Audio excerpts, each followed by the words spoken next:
नमस्कार विद्यार्थ्यांनो, माझे नाव माद्री राजभर आहे। मी तुम्हाला हिंदी हा विषय शिकवणार आहे। आज विद्यालय तुमच्या स्वागत करत आहे। आज जे आपल्या समोर धडा आलेला आहे त्याचं नाव काय? विरामचिन्ह। काय आहे तिचं नाव? विरामचिन्ह। आणि हा धडाचा हा पहिला नाही तिसरा सीझन आहे। कोणता सीझन आहे? तिसरा सीझन आहे। आणि याबद्दल आपण पहिला किंवा दुसऱ्या सीझन मध्ये विरामचिन्ह यांची परिभाषा आणि काही प्रकार पाहिले आणि त्यांचे उदाहरण पण पाहिलेले आहे। आता आपण पाहणार आहे त्यांचे काही प्रश्न किंवा उत्तरे पाहणार आहे। तर चला बघून घ्या यांचे प्रश्न किंवा उत्तरे कशा प्रमाणे येणार आहे। तर चला बघून घ्या।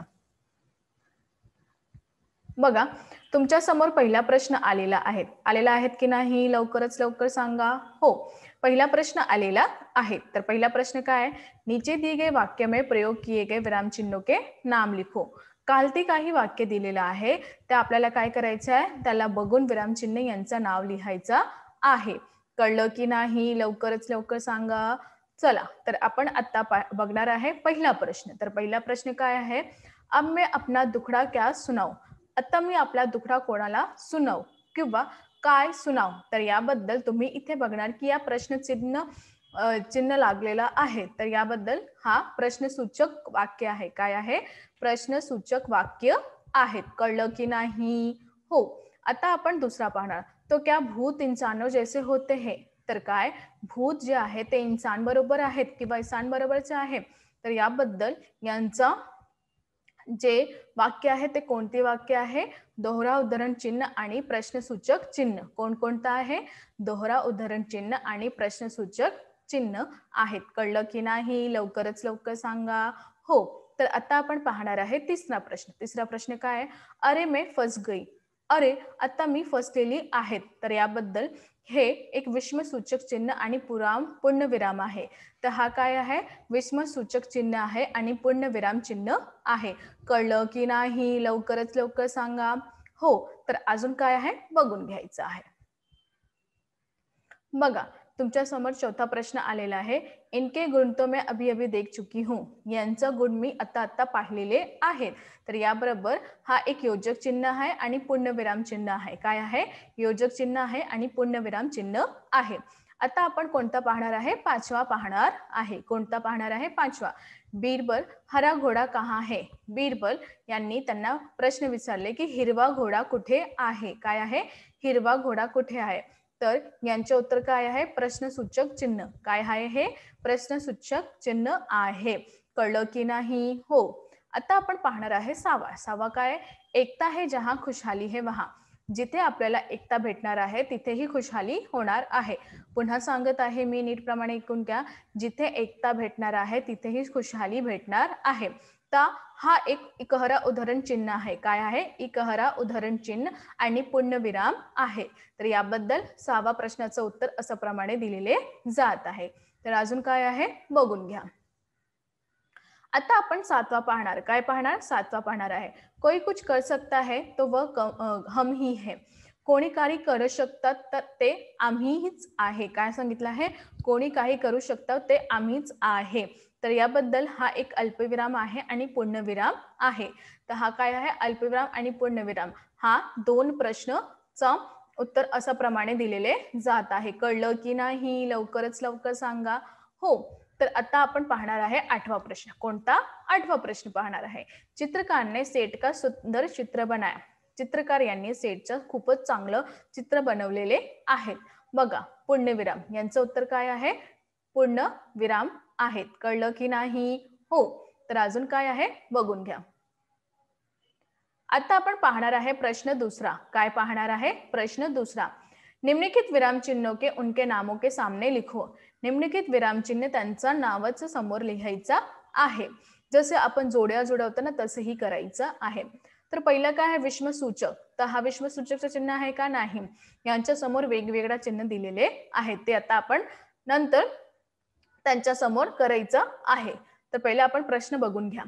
दुसरा आहे अल्पविराम। दुसरा काय आहे तुमचा? अल्पविराम आहे। तिसरा आहे दोहरा उद्धरण चिन्ह। काय आहे?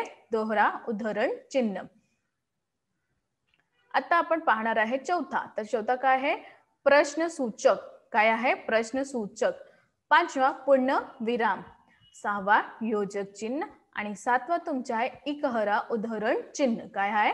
एकहरा उदाहरण चिन्ह. तर अजून काय आहे बघून घ्या. आता आपण पाहणार आहे त्यांचं उत्तर. काय पाहणार आहे त्यांचं उत्तर.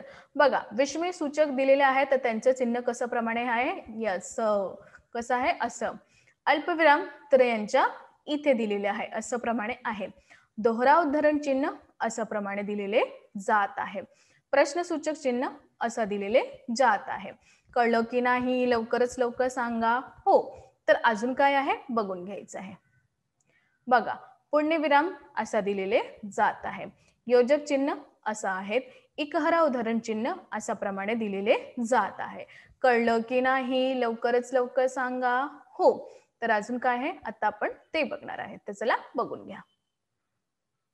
बघा आता आपल्या समोर प्रश्न तिसरा आलेला आहे. कोणता प्रश्न तिसरा प्रश्न आलेला आहे. तर चला बघून घ्या. नीचे दिए गए वाक्यों में उचित स्थानों पर विराम चिन्ह लगाओ. खालती काही वाक्य दिलेलं आहे. उचित स्थानावर आपल्याला काय द्यायचं आहे विराम चिन्ह लावायचं आहे. देखो आप मध्य प्रदेश से उत्तर प्रदेश कैसे आए. तुम्ही मध्य प्रदेशातून उत्तर प्रदेशात कसे आलेला आहे. तर हा तुम्हाला वाटत आहे ना हा एक प्रश्न आहे. हो तर आप मध्य प्रदेश से उत्तर प्रदेश कैसे आए प्रश्न सूचक चिन्ह. तर याप्रमाणे हा कोणता चिन्ह आहे प्रश्नसूचक चिन्ह यांचा वापर करून जात आहे. कळलं की नाही. हो आता आपण दुसरा पाहणार. पिताजी दे है वो सौदाने. पिताजीने ही दिए है वो सौदाने. तर तुम्ही इथे बघणार पिताजी वे दो सौदाने दिए. तर याबद्दल की इथे एक चिन्ह लागलेला आहे आणि इथे एक चिन्ह लागलेला आहे. कळलं की नाही. हो आता आपण पाहणार आहे तिसरा. राजा साहब सपने में आए मुझे जगाया हमने बात की उन्होंने मुझे शुभकामनाएं दी. राजा साहब जे आहेत ते माझ्या स्वप्नातून आले मला उचलले आणि जागवले आणि त्यांनी मला शुभकामनाएं दिली. तर याबद्दल राजा साहब सपने में आए मुझे जगाया हमने बात की उन्होंने मुझे शुभकामनाएं दी. तर याप्रमाणे हा कोणता आलेला आहे तर इथे एक प्रश्न इथे चिन्ह लागलेला आहे आणि इथे कळलं. हो तर अशा प्रमाणे तुम्हाला पण चिन्ह लावायचं आहे. तर अजून काय आहे बघून घ्यायचं आहे. बघा प्रश्न चौथा. आता आपल्या समोर प्रश्न चौथा आलेला आहे. तर नीटप्रमाणे ऐकून घ्यायचंय. इसका फैसला कैसे हो यांचा फैसला कसा प्रमाणे होऊन जाणार आहे. इसका फैसला कैसे हो तर इथे तुम्ही बघणार आहे प्रश्नसूचक चिन्ह. तर इथे कोणता चिन्ह लावलेला आहे प्रश्नसूचक चिन्ह लावलेला आहे. पाचवा डॉक्टर ने बाह पर कपडा लपेटा. डॉक्टर यांनी बाह मध्ये कपडे लपेटलेला आहे. तर इथे डॉक्टरने बाह पर कपडा लपेटा. तर हा चिन्हाचा प्रयोग केलेला आहे. मी चिन्हाचं नाव काय नाही सांगत आहे की तुम्हाला हे सांगणार आहे की तुम्ही हा जाणून पाहिजे की हा कोणता चिन्ह लागलेला आहे. कळलं. हो आता सहावा. मैंने डॉक्टर साहब के निवास स्थान पर मधुबन में प्रवेश किया. मैंने डॉक्टर साहब यांच्या निवासस्थान मधुबन म्हणजे प्रवेश केलेला आहे. तर इथे पण चिन्ह लागलेला आहे. कळलं की नाही लवकरच लवकर सांगा. हो तर अजून काय आहे बघून घ्या. बघा आता आपण सातवा प्रश्न बघणार आहे. कोणता प्रश्न सातवा. लकड़हारा डर का क्या तुम बोल भी सकते हो. उत्तर. तर याप्रमाणे लकड़हारा का तुम्ही काही बोलू शकता असं त्याने बदलय. लकड़हारा टाका क्या तुम बोल भी सकते हो. तर लकड़ाना टाकण्याचं तुम्ही बोल पण शकता. तर याबद्दल इथे एक चिन्ह लागलेलं आहे आणि इथे एक चिन्ह लागलेलं आहे. तर तुम्हाला शोध करायचा आहे. हा चिन्हाचं नाव काय आहे. आता आपण पाहणार आहे आठवा प्रश्न. तर चला बघूया. रथ बड़े से भरे खेत में सामने आकर रुक गया. रथ खूपच मोठ्या शेती समोर आलेला आणि थांबला होता. तर याप्रमाणे रथ एक बड़े से हरे भरे खेत के सामने आकर रुक गया. तर इथे एक प्रश्न च चिन्ह लिहिलेलं आहे. तर हा कोणता आहे ते तुम्हाला करायचं आहे. कळलं की नाही लवकरच लवकर सांगा. हो तर आज आम्ही काय शिकलो. आज आम्ही शिकलो की कशाप्रमाणे हा जे प्रश्न दिलेला जात आहे त्यांचं उत्तर कशाप्रमाणे आपल्याला शोधायचं आहे किंवा त्या उत्तराचं परिवर्तन कशाप्रमाणे केलेलं जात आहे ते सगळं आपल्याला माहिती करणार आहे आणि सगळं नीटप्रमाणे ऐकून घ्यायचं आहे. जिथे जिथे तुम्हाला असं वाटत आहे की मला नाही कळणार किंवा नाही समजणार आहे कसं करण्याचे प्रयत्न करलेले जात आहे तर याबद्दल तुम्हाला मी पुन्हा तेही सांगणार आहे की सगळं नीटप्रमाणे ऐकून घ्यायचं आहे. त्यांची परिभाषा कशाप्रमाणे त्यांचा प्रयोग करत आहे कशाप्रमाणे त्यांचे परिवर्तन होऊन जात आहे कशाप्रमाणे त्यांचा वापर करू जात आहे कारण की जेव्हा तुम्ही परिभाषा पाहणार तेव्हाही तुम्हाला लवकरच लवकर कळणार आहे की यांचा प्रयोग कशासाठी होऊन जात आहे किंवा कशाप्रमाणे आपण यांचा प्रयोग करणार आहे. कळलं की नाही लवकरच लवकर सांगा. तर याबद्दल पुन्हा तेच करणार आहे. तर हा सगळं व्यवस्थित नीटप्रमाणे ऐकून घ्यायचं आहे आणि करून घ्यायचं आहे. कळलं की नाही? हो. धन्यवाद.